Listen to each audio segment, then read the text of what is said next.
God called you to minister. God called you to sing. God called you to be in a beast. He called you to be in a be still season. He called you to move on with your life. He called you and said, hey, because he said this to me, hey, it was fun while it lasted.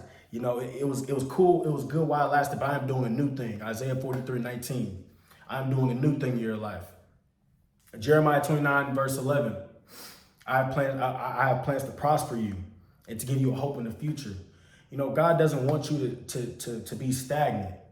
Don't be stagnant, y'all. God, and I say this prayer every time I pray. I just say, Holy Spirit, take control.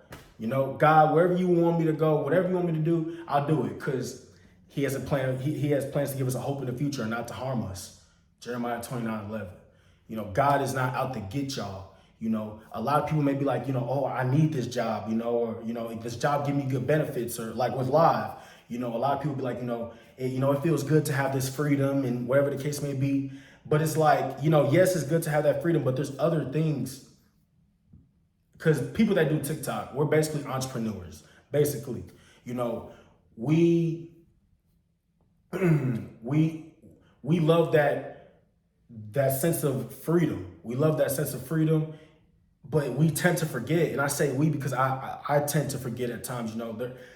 There's so many ways to be an entrepreneur. There's so many great things out here other than TikTok, and like I just had to really think like, man, I'm tired of going through this.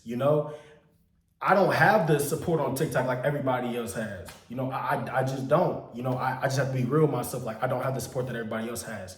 That I look at, that I may compare myself to. I may compare myself to these people, and I know I shouldn't be doing that. I know I shouldn't be doing that.